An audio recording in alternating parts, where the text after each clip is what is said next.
The Florida Writer Podcast, a discussion about writing and other things. Hello, and welcome to this edition of the Florida Writer Podcast. I'm Allison Nissen, your host, and today I am lucky enough to have with me Tiffany Holmes. Tiffany, why don't you give me your 60-second elevator pitch about who you are and what you write? Well, I'm a teacher and I'm a yearbook advisor full-time, and I, because of those jobs, write young adults mystery novels, and we are currently in the process of building a series built around yearbookers and solving mystery crimes, murders and such. So that's pretty much what I write. In the background, I'm working on a fantasy novel I hope to have done in about 3 years when that market comes back around. And eventually I'm going to rework a paranormal romance, that young adult paranormal that I drafted last year and I can improve in a few months. So that's who I am. Well, that sounds exciting. Writing teen dramas has got to be interesting. So you're surrounded by teenagers all day long. That's and right. Did they help provide the plot lines for you? Absolutely. It's really funny. I'm a yearbook advisor and I work at an all-boys high school, college prep school, and they're volunteers. So they're an amazing bunch of really cool guys. We have a lot of fun. We laugh a lot. One of the things I like best is that when we're trying to build the book, we have to figure out who everybody is. No one ever knows who the freshmen are. And freshmen aren't allowed to join until second semester. So we spent a lot of time zooming into pictures and turning them upside down and figuring out who was next to them and can we find other pictures with that person in it. And actually that just germinated the idea for this latest series. It's kind of daily inspiration. A little bit of Where's Waldo meets yearbook enthusiast turned crime solver. Exactly. With a bit of Buffy the Vampire Slayer and Harry Potter thrown in. Oh, I like that. What a great creative concept. So Tiffany, have you ever been a co-writer? Yes. In fact, most of my time writing has been a co-writer. I have to confess, I actually knew that because Tiffany, I interviewed your father not too long ago, and he spoke about his military background and the books that he's writing. So tell me, how did you two start working together? When we first started working together, it was when I was in college, and he is very active with the Vietnam group, the Marines that he went to Vietnam with and led. And so they wanted their story told.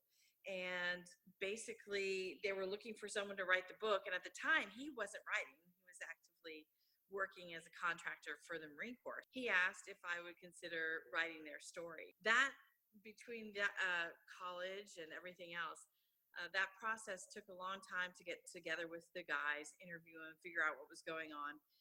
During that process, he saw my need for his kind of Marine Corps expertise and contacts and started gathering information for me and then leading the charge. That's what he does, I suppose. And so it ended up where he would write and this is for Battlelines, the first book we worked on, and he would write the initial copy, I guess, and it would say something like 2nd platoon approached the Ville on the left flank, received small arms fire resulting in a WIA and 3 KIAs and stuff like that. And I came along and said, Johnny crept forward on his stomach, and tried to tried to put some character and some people back into it because it was very technical coming from him. So that's how we first started working together. That is a fun story. I hadn't heard that. I am glad to know that's, so David, I've had the opportunity to help edit his latest book, and he is much more creative than all the acronyms or the alphabet soup that he might have put in the beginning. And I do remember working with Marines in the past, which I have done. And it is difficult to have them actually speak like a normal person and not with all the acronyms, the alphabet soup, the whole range of letters that they would use, because no one really understands all that lingo. That's unless right. you've been in the military. Yeah, there was a lot of back and forth, and he used to write. We There was a lot of back and forth of drafts where I would write, "What does this mean? What does that mean?" And he would say, "Marines would never talk like that." So It is challenging to make a dialogue authentic when you are also trying to make the general population understand what it is. I do think that that's a skill, and if you've mastered it, I give you big time kudos. I don't know if I've mastered it or not, but I certainly enjoy playing with it. I will tell you that before we started the final draft, we decided how many curse words the Marines were allowed because we knew there would be way more than we wanted it to, to appear in the book. So, but yeah, it's funny when you write with that was a historical fiction, and so we wrote after interviewing the guys, the Marines, and I would piece together that was what I did the first time. It was kind of my job to piece together that and make it sound normal and read like a story. And now the same Marines will own those conversations, even though I know I snuck in comments here and there just to kind of make it flow. But they like it now, so that works for me. That's absolutely fantastic. So when you are, it's obvious that you bring a certain skill set to the partnership that you have with your father. Do you look for other partners to write with? Oh, absolutely. I have a co-writer partnership right now with a friend and a colleague, and that's the young adult mystery that we're shaping and framing up. And I've worked with her for years and years. And it was funny, the day I came to her and told her my idea for a story, she had kind of similar thoughts and jumped right on it. And then we had to figure out how to work together because with my father, it's kind of natural. I'm used to working with him. But it was interesting. It took us a while to kind of start to gel and make some progress. And we tried different kinds of methods. One time we were on the dining room table with this large scroll that we were trying to make notes and storylines on, and plot points. And I don't even know what happened to that scroll, quite frankly. we trashed that whole. It was a Greek mythology type thing. We trashed the whole thing, and we ended up here with this mystery storyline. So yeah, totally. It's really fun to write with somebody else, I think. And I've met a couple of other writers who do the same thing, and that's kind of what inspired me that I should look, outside of partnership, start writing some of the things that I enjoy too. Well, collaborative writing is also really good for marketing when you publish because you double your own platform.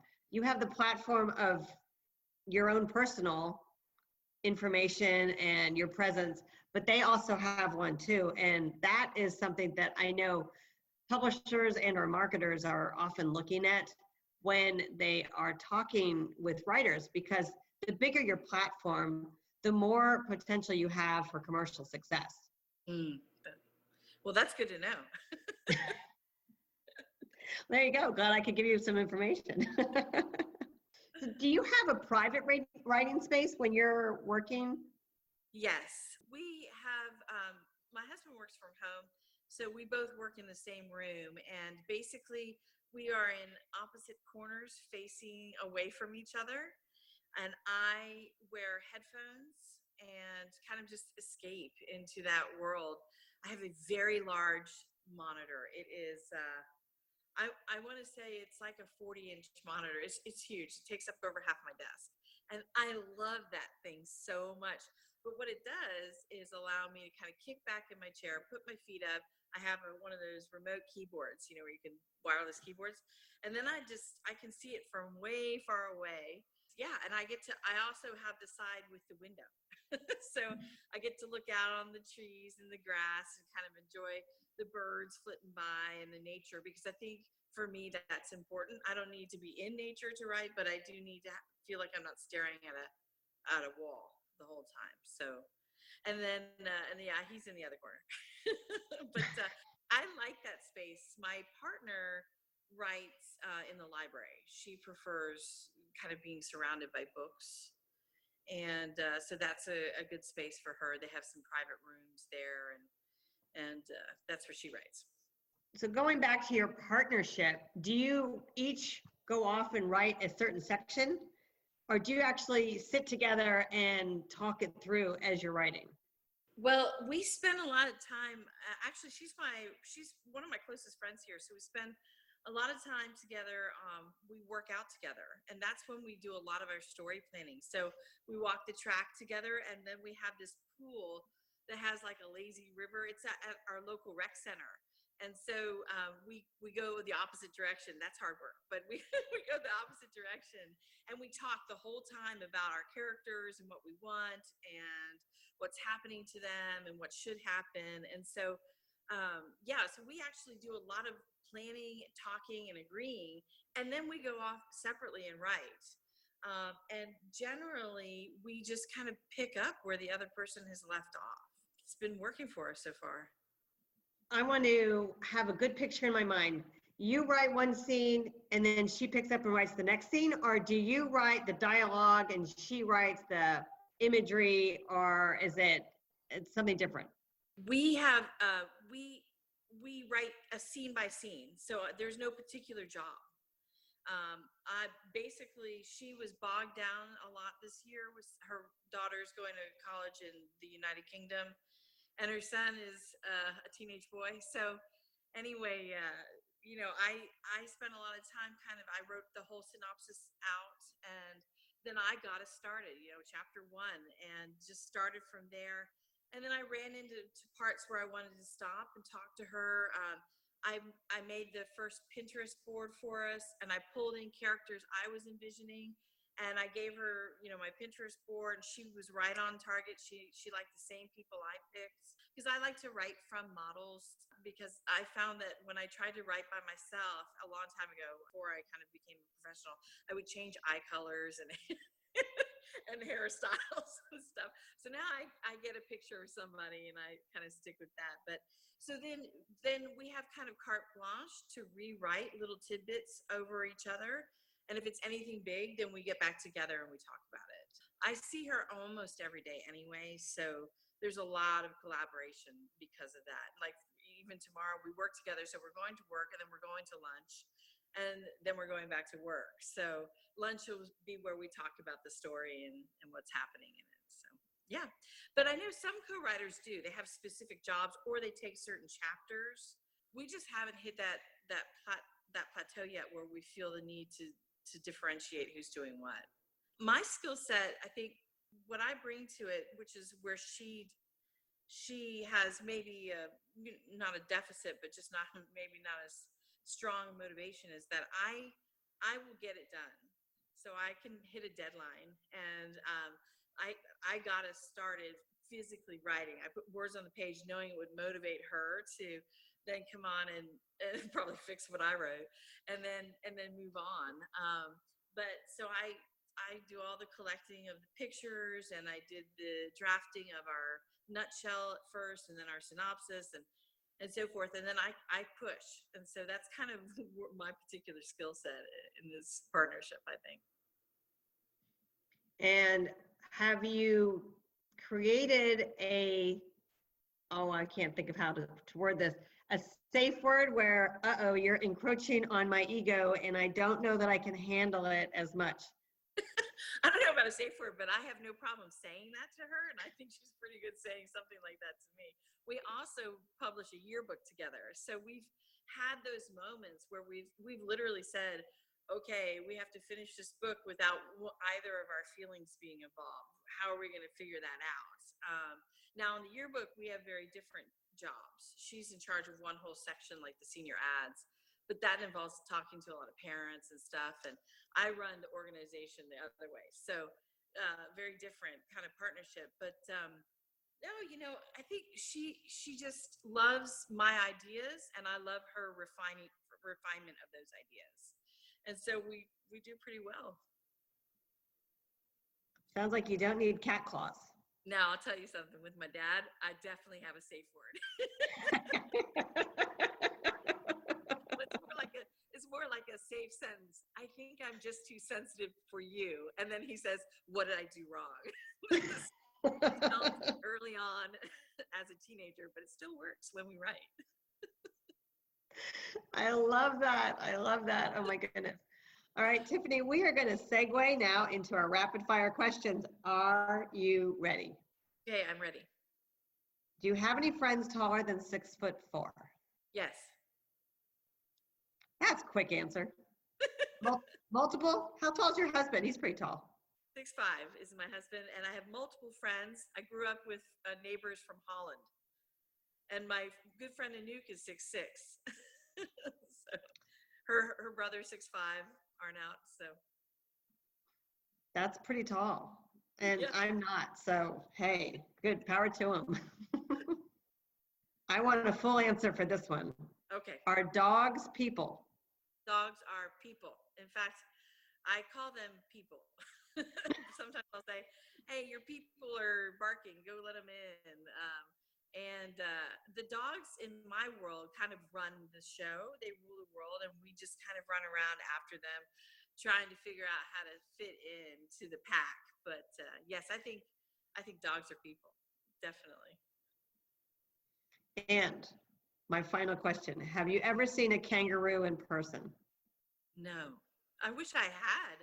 I think they'd be really super cute, but I know they can box really well too. So I'm probably, my luck, I'd end up getting hit by one or something like that. But nope, never seen a kangaroo in person. Although one time I can tell you, my friend Julie and I took her son to the zoo. Thank goodness he was too young to remember. And we were busy visiting. We hadn't seen each other in forever. And we kept naming off the animals for her son. And then after we were done, these people who were next to us made us realize we had said like the wrong name for every animal. So we were like, oh, whoops. Okay, well, he's young enough. He'll probably won't remember. And thank goodness he didn't. But yes, we were calling like a rhinoceros. We were calling them like a hippopotamus and stuff like that. So. Sounds like it was a fun trip to the zoo. Yeah, it always is, right? I love the zoo. It is. It is. Well, Tiffany, I am so glad you were able to stop by this episode of the Florida Writer Podcast. I am glad that you were able to share with us a little bit about your writing and your process. And I am really looking forward to reading your next project. Thank you so much. This was a lot of fun. I appreciate you having me on, participating in it. Glad to have you. This is the Florida Writer Podcast. I'm Allison Nissen, your host. Allison out. Easy peasy, come on. Yeah, that was fun. That was actually really fun. I don't talk about writing very often. It's funny. Thank you for listening to this edition of the Florida Writer Podcast. For more information about the Florida Writers Association, visit us on the web, floridawriters.net.